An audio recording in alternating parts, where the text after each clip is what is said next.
Bonjour chers internautes, nous allons pour quelques minutes passer un moment ensemble à réfléchir, à s'interroger, à essayer de sonder ce livre de la Torah que nous avons l'habitude, le Shabbat matin en particulier, de sortir de l'Arche Sainte du Echal, de le lire. Bien évidemment, on ne peut pas se suffire à une simple lecture. Cette lecture est une invitation à une compréhension intelligente de ce que ce texte, qui a quelques milliers d'années, est capable aujourd'hui de nous dire, nous, les Juifs du XXIe siècle. La paracha de cette semaine, donc la paracha de Vaïgash, c'est le moment où Joseph, le fils de Jacob, vendu par ses frères à l'âge de 17 ans comme esclave en Égypte, à la faveur de différents événements, va se révéler à ses frères, non plus comme le petit garçon qu'il a été, mais comme l'immense vice-roi de l'Égypte. Une puissance phénoménale, la première puissance au monde, économique, politique, militaire. C'est donc un homme redoutable, un homme puissant, mais qui tout de suite montre à ses frères l'amour qu'il leur a toujours porté, qui ne s'est jamais démenti dans le temps. Les frères vont tout de suite annoncer, en retournant au pays de Canaan, à leur père, l'extraordinaire nouvelle de ce que Joseph est vivant. Et lorsque Jacob apprend cette merveilleuse nouvelle, voici ce qu'il va dire. Chapitre 45, verset 28. Vayomer Israël, et Israël dit, Israël ici c'est le patriarche Jacob, Rav, c'est beaucoup, c'est énorme, c'est grandissime. Qu'est-ce qui est grandissime? Od Yosef Beni Chai, mon fils Joseph est encore vivant. Elcha, je vais aller. Ve'erenu, je le verrai. Beterem Amut, avant de mourir. Bien évidemment, nos maîtres s'interrogent tous pour comprendre quel est le sens de ce mot Rav. Qu'est-ce que cet adjectif quantitatif ajoute à la compréhension du texte? Et nos maîtres répondent que Jacob exprime ici une sorte de stupeur, une sorte d'étonnement devant l'extraordinaire résistance spirituelle que Joseph, pendant son exil de 22 ans, il est arrivé en Égypte, il avait 17 ans, jeune, seul et unique hébreu au sein d'une masse de millions, je dis bien de millions d'Égyptiens, tous idolâtres, à rebours de l'éducation, de la conception de la vie de Joseph, éprouvé 1000 fois, et toujours fort, toujours droit, toujours fidèle à l'éducation qu'il a reçue. Le texte laisse même sous-entendre que Joseph, dans la bouche de son père, serait supérieur dans ce domaine à ce que son père, Jacob, était capable de faire dans sa vie. La question, bien sûr, elle est quel type d'éducation, quelle force incroyable Jacob a su transmettre et inculquer à son fils Joseph. Pour comprendre ce qui se joue là, on va faire un petit saut en arrière dans la Torah et on va se rendre au chapitre 37, verset 3, que je lis également, je vais traduire. Ve'Israël ahav et Yosef, et Israël, c'est toujours le patriarche Jacob, aimait Joseph, Mikol Banav, plus que tous ses fils. Et pourquoi l'aimait-il, demande le texte?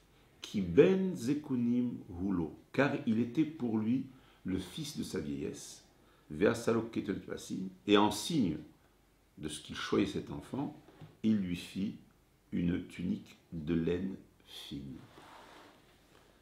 Première question, Joseph n'est pas vraiment le fils de la vieillesse de Jacob, parce que Joseph a un frère plus jeune qui s'appelle Binyamin, c'est Benjamin le fils de la vieillesse.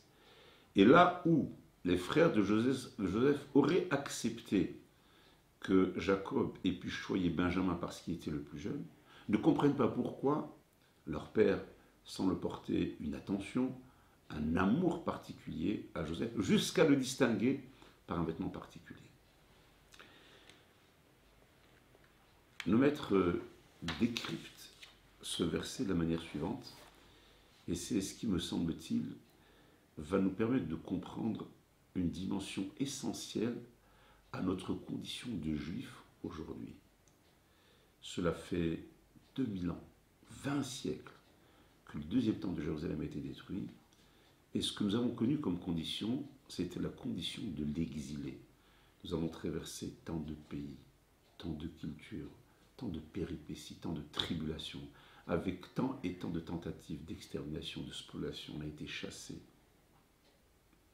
jusqu'à ce miracle politique, la résurgence de l'État d'Israël, qui pourtant n'a pas encore résolu, hélas, tous les problèmes de l'antisémitisme déguisé sous le manteau de l'antisionisme. Mais voilà que, à l'image de Joseph, le peuple juif, lui aussi, a opposé une extraordinaire résistance à toutes les sirènes et toutes les séductions de l'histoire.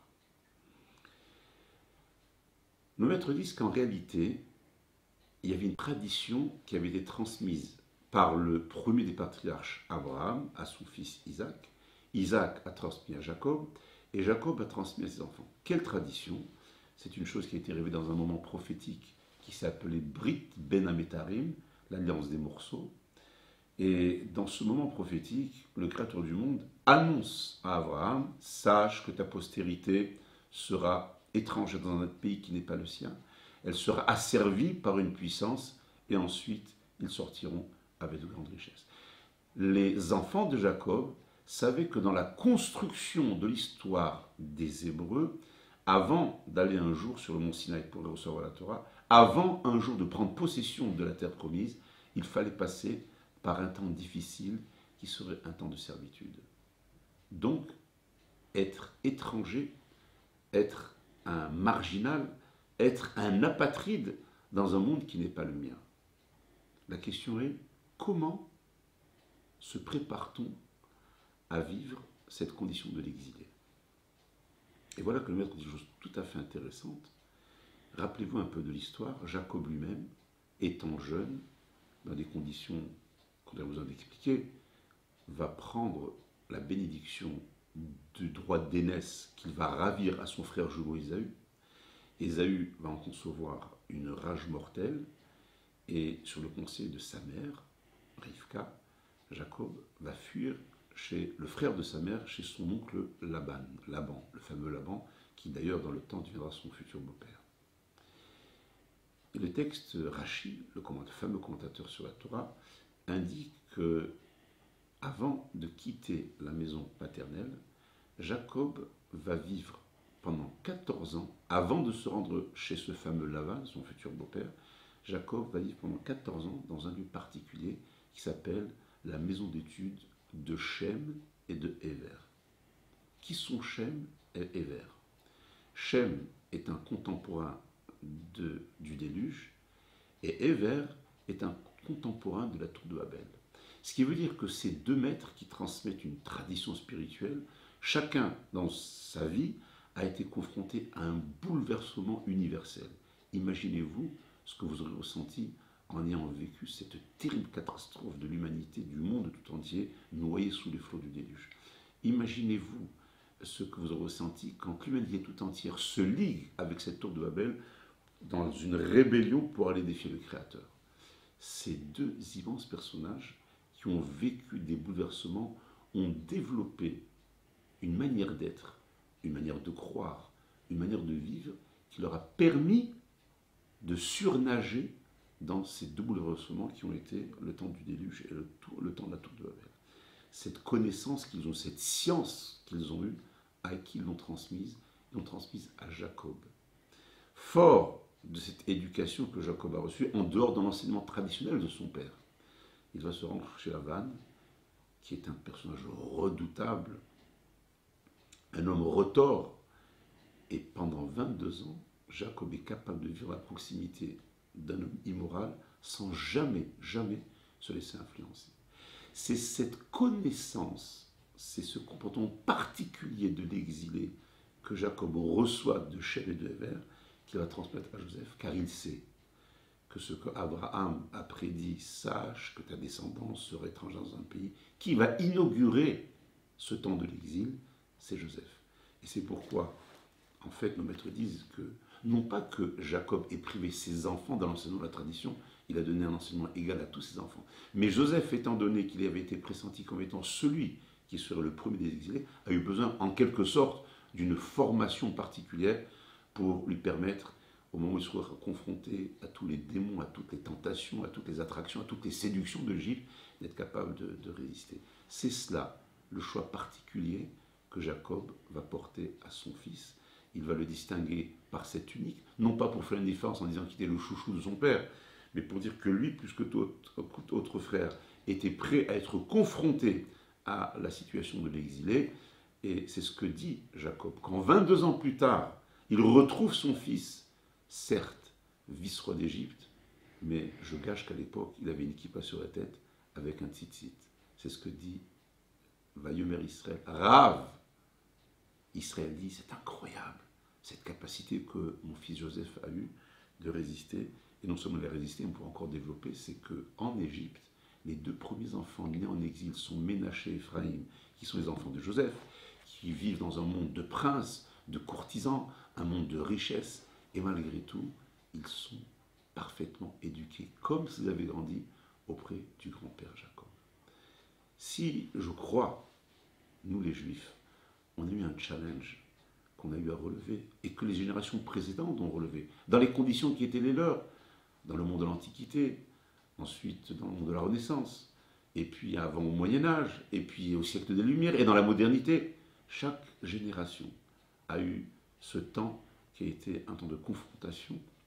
Le peuple d'Israël a dû développer un génie particulier pour être capable à la fois de vivre dans le temps qui était le leur, d'enrichir la culture dans laquelle il se développait, mais en même temps de rester profondément juif.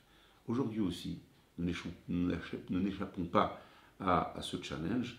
Nous sommes ici ou ailleurs confrontés à une culture, confrontés à des idées qui ne sont pas toujours les nôtres, à des conceptions que nous ne partageons pas toujours, mais le peuple d'Israël, à l'image de Jacob, à l'image de Joseph, a toujours su trouver ses ressources, des ressources particulières, pour continuer à exister sans jamais se dissoudre dans un environnement qui n'a pas toujours été d'ailleurs volontairement destructeur, mais qui a toujours présenté des séductions et des attractions.